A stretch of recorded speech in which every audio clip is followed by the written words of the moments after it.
2023, let's go!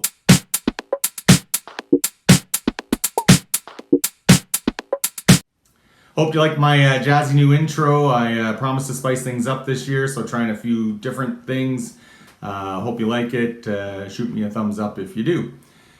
Welcome to 2023. Hope you had a great Christmas and a happy new year.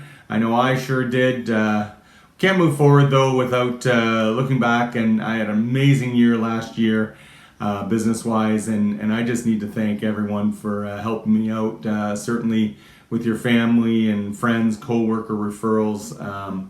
Really appreciate it, and I just need to say thank you. So thank you very much for that. 2022, let's do a quick year in review. I'm going to use our stats program and show you a few things that way. So we'll see how that goes. All right, let's first take a look at the average sale prices so we can see that at the end of the year, going into 2022, the average sale price was $853,000. That's for Waterloo region, all types of properties. Peaked at $1,012,000 at the end of February, and then it dropped to $752,000 at the end of July, and down to $720,000 at the end of the year here. So a bit of a roller coaster to say the least. Homes for sale inventory. So we went from essentially non-existent 134 homes in Waterloo region for sale, and I shouldn't say homes, all types, so condos as well. That was to start the year. We got up to as much as 1,310 units in the end of June, and then we dropped down to 578 units at the end of the year here. Still not great, but better than where it was to start the year, where we had nothing. So sales, we started off the year, we had 457 sales, peaked in the springtime, 992 sales at the end of March for that month, and then steadily dropping, I think, coinciding with the interest rates increasing. Our sales seemed to fall as well, and we were down to 281 sales by the end of the year in December. So percentage of original price, that's an interesting one. So you can see here, at the end of the year, we were getting 22% over asking on average. We then went to 30% over at the peak, and then down to right around asking price as an average end of August, and it's kind of stayed fairly stable that way throughout the rest of 22. So those days of crazy bidding wars definitely over for the most part.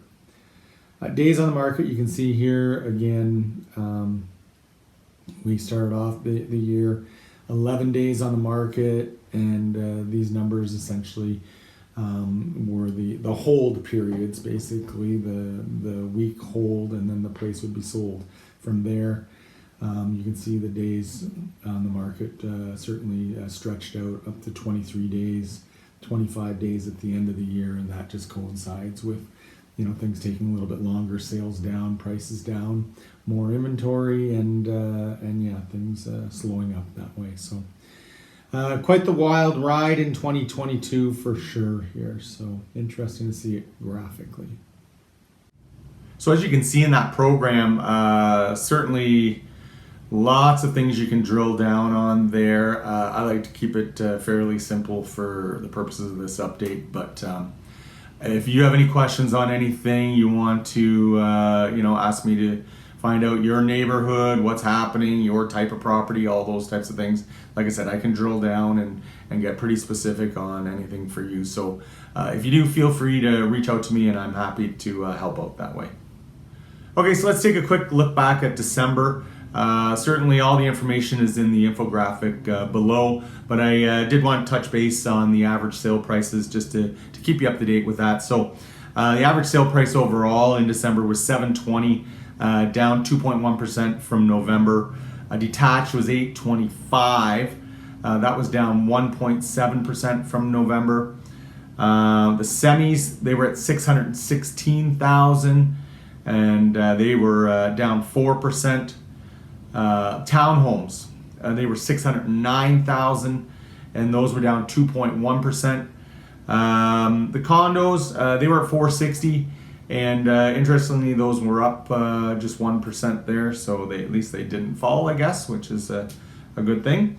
And yeah, so that is all the average sale prices there to keep in mind moving into the new year. So what's been happening as of late? Well, December was pretty slow. Is it because December has been traditionally slow? I wouldn't say necessarily. Certainly during the craziness, we still had a decent amount of sales in December, but definitely was slow then. What's up in store for 2023? Who knows? I certainly don't anticipate prices definitely not going up. They may drop a bit more, maybe stabilize. I guess it depends on what happens. It sounds like interest rates might go up a bit, but it doesn't sound like they're going to take off too much crazier, and we're probably going to see this interest rate environment give or take where we're at right now for the foreseeable future. So we shall see. One person asked me about the foreign buyer ban, and quite frankly, I think it's a bit of a nothing burger. Certainly a small percentage of the market to begin with, and then when you look at all the exemptions that are in place, because it's essentially political window dressing, I really don't see a lot happening because of it.